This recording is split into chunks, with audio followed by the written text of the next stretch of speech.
Today we have two sacred texts that reveal phenomenal healings from leprosy. In our first reading, we have Naaman following the directions of the prophet Elisha to go and dip himself several times in the waters, and would bring him cleansing and restoration of his body. And then the 10 lepers petitioning Jesus, and Jesus says, well, go and show yourself to the priest. And on their way, they are healed of their leprosy too. You just can imagine these 11 individuals, how they felt when they realized what had happened to themselves after being put out from society, had to ostracize themselves, to be restored and be able to return to the community. And in our first reading, the joy of Naaman was he wanted to gift Elisha, who guided him to this moment. And Elisha, with all humility, says, no, I do not seek out a gift from you, but acknowledge the one who brought you this blessing, this grace and this healing. The God of Israel, who's always been faithful to you. And Naaman came to understand that and embrace it. And then the 10 lepers in the gospel.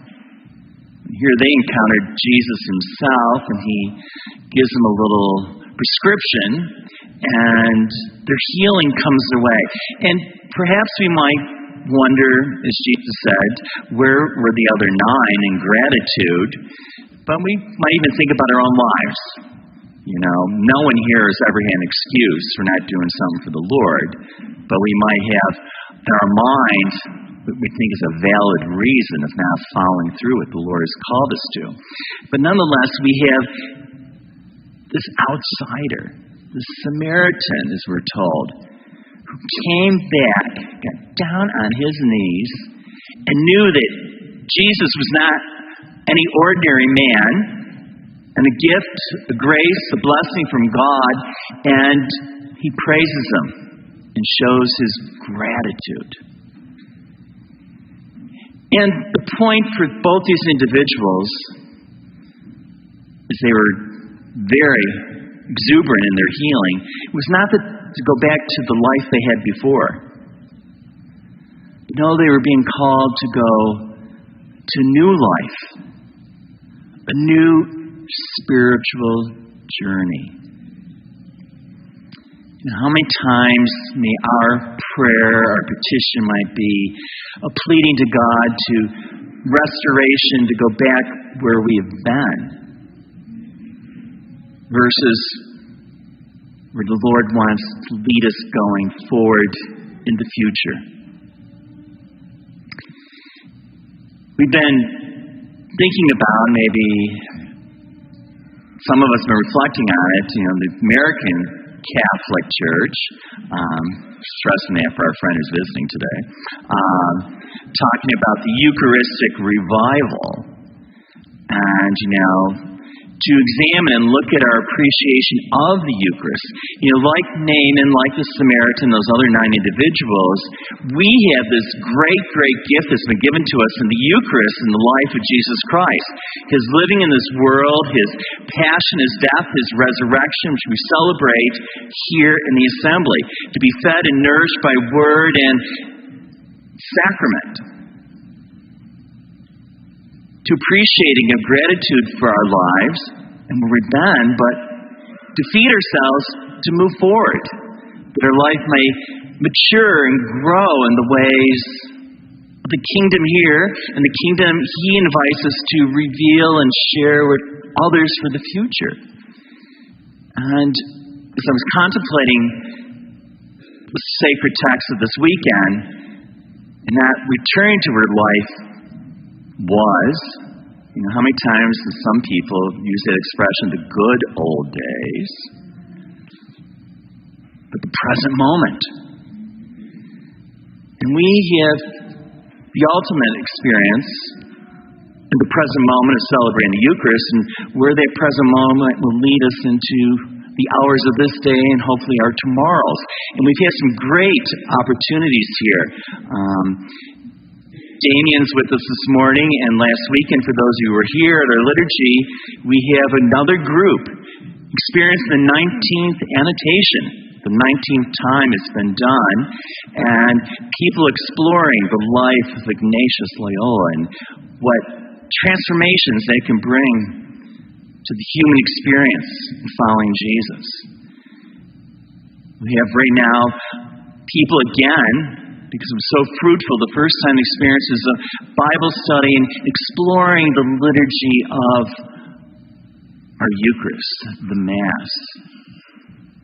This past week, the Women's Fellowship invited Pam and John Notabar to our leaders of a Richard Rohr group. He's a Franciscan, if you're not familiar with him. It's been going on for quite a while through people at St. Catherine's and beyond, members of this community and others outside our two faith communities, looking at the spirituality, the transformation of this gifted person and what he can bring to our lives in meeting and encountering Jesus. And this Tuesday, I'll have the pleasure of being with both parish pastoral councils from the Church of the Transfiguration and St. Catherine of Siena, and going to gift them with a book that's been highly recommended and shared, and I've read it, and I think it has a lot of fruitfulness to it. It's titled Becoming Eucharistic People. You know, and it stresses, in reading it, it's about transformation.